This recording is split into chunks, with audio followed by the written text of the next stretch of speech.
Manta is the flagship attraction, opening with the brand new Seaworld Abu Dhabi Park, which opened on May 23, 2023. I was fortunate enough to ride this intimate multi-launch coaster a month after it opened, and despite the ride's small stature, I was not disappointed. Manta is the first coaster you see at Seaworld Abu Dhabi, as the layout goes outside the otherwise indoor park, and the layout runs across the edge of the parking lot and by the entrance to the park. The actual coaster is located in the back of the tropical ocean section of the park, but the entrance is quite well hidden. It is on level below most parts and is tucked away in a rocky crevice, which gives it quite a cool atmosphere. The good theming extends into the queue line, which is themed to a shipwreck, featuring some cool lighting and coral as well. The station continues this great theming. The line was generally very small during my visit, however the operations when busy weren't great, mainly due to guests not understanding the loose article policy and where to store their bags. Often when disembarking, they would walk in the wrong direction and pick up their bags from the wrong side. The operators themselves were very quick though. There is assigned seating, but you are allowed to request a row, and every time I asked, I got the row I requested. The trains are the new lower, over-the-head lap bar trains, like those on Conda, meaning your legs won't be dangling like on Taron or Velocicoaster. I really like these trains. The restraints are very comfortable, but still open and unrestrictive.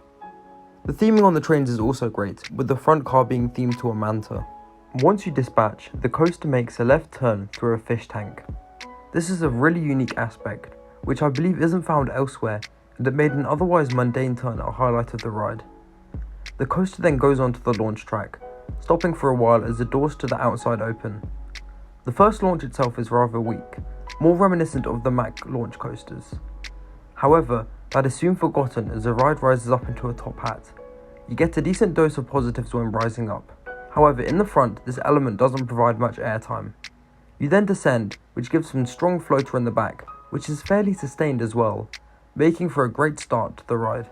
The ride then rises up into a speed hill, which also banks to the right. This element delivers a good pop of weak ejector in the front and strong floater in the back, with some nice laterals as well. Manta then turns to the left before going into a weird off-axis airtime moment, which provides a strong burst of floater in the front, which when riding in the back borders on ejector.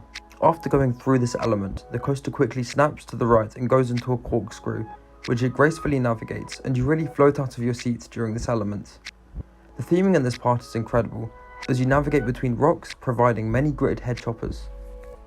At this point, I'd like to mention how good the flow on this ride is, and it is extremely evident in this section. The ride is constantly changing direction, banking side to side, making it feel very dynamic. Every element leads so well into the next, and despite it being a very linear layout, it still manages to twist around a lot.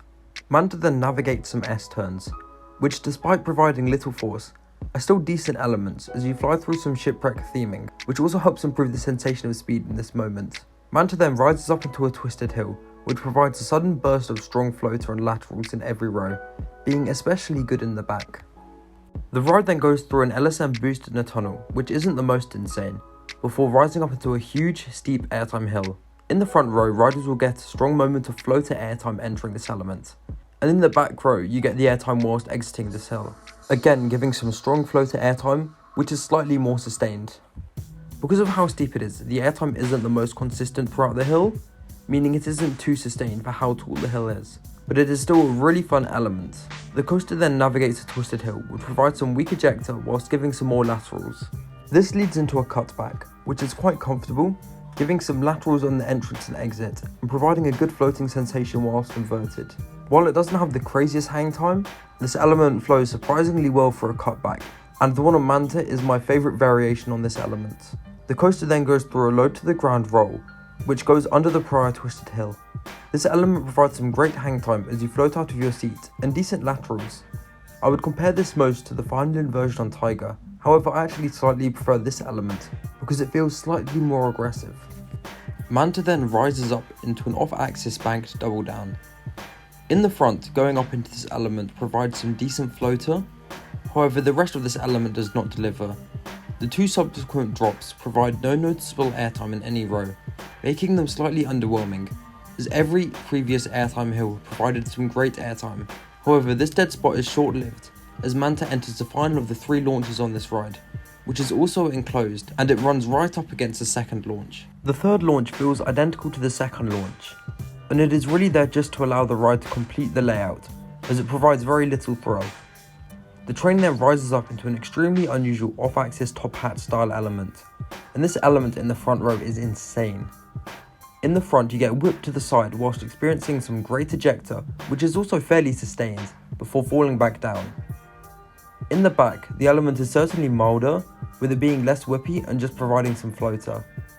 There is no other element I've experienced quite like it, but it is so aggressive for a ride of this scale, and honestly, in the front row, it is one of the coolest airtime moments I've ever experienced. There is just nothing like that off-axis airtime. Manta then dives down underneath some theming, which provides a great head chopper before going into the 0G stall.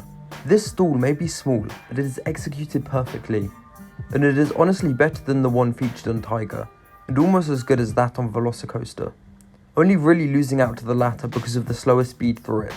You get some laterals going in, which is surprisingly violent, before experiencing just under 0G, so you float out of your seat without it being too uncomfortable. It also feels surprisingly sustained, despite its size. Exiting you get another moment of laterals, making this element feel quite aggressive overall. The train then twists to the right before twisting back to the left, giving some decent laterals without being uncomfortable. This leads into a low to the ground wave turn-esque element, which gives an aggressive burst of strong floater in every row. The train then navigates an airtime hill, which provides some weak ejector and even some laterals on the exit, making for a great element. The train then turns to the right and quickly transitions to the left, whilst giving a sudden and aggressive burst of ejector during the transition. This combination of laterals and airtime really makes this twist stand out, as you are flung out of your seat all whilst twisting, providing a very unique sensation. This is especially prominent on the left side of the train, which is part of the reason why I prefer riding on this side. The ride then goes into a similar twist to the right, which isn't quite as strong on the airtime front. The coaster concludes by making a right hand turn into the brakes. If you ride this coaster from morning to early afternoon, and the coaster is running 2 trains, sitting on the brake run isn't the most fun, as the sun will be glaring down onto you, so it would be great if at least a canopy could be placed over the brake run. But that really is my biggest complaint with the ride, as the layout itself is filled with great elements front to back, whilst also featuring some surprisingly good theming. This layout is executed almost perfectly. Whilst the airtime isn't the most strong, the transition into the airtime on most elements is so quick that it makes the airtime feel quite aggressive. The laterals throughout also make it feel that bit more aggressive without being too much that they make the ride uncomfortable. I also love the twists throughout the ride. They all feel so natural, and they are executed in unique ways so that they don't feel repetitive. For example, at the end, where the twists give floater, they feel wildly different to the S-turns through the shipwreck earlier in the layout. The inversions on the ride are also great. There is a perfect number, and they are well distributed throughout the layout. The corkscrew and low to the ground roll do feel similar, but it doesn't get to the point where they feel repetitive, and the cutback and stall are both executed really well. The positives, whilst not being a big focus of the ride, are still present enough to add some thrill, but I'm honestly happy the ride isn't too positives heavy, as it is so re-rideable as it is, and on Yas Island, Formula Rossa and Flying Aces provide positives enough. To add to this ride, it is a great length. It is one of the longest thrill coasters I've experienced, and despite this, at no point does it feel repetitive or boring. There is one short dead spot with the double down, however it is quickly over and it barely detracts from the experience. It's a miracle that Manta didn't suffer from the pacing issues of similarly long rides such as Taron. This ride, for what it tries to achieve, is almost faultless.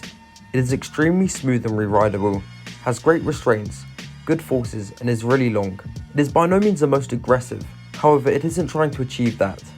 Manta is a coaster I could ride all day and still have fun, and on none of my 13 rides on this coaster was I bored. Manta was such a surprise for me, and it sits comfortably in my top 50, and it even competes with some of the best established multi-launch coasters. This earns Manta a score of a comfortable 8 out of 10. It is definitely worth going out to ride Manta, and it is a great standout for Seaworld Abu Dhabi. Let me know your thoughts on Manta in the comments below, and make sure to like and subscribe if you enjoyed the video and want to see more like it.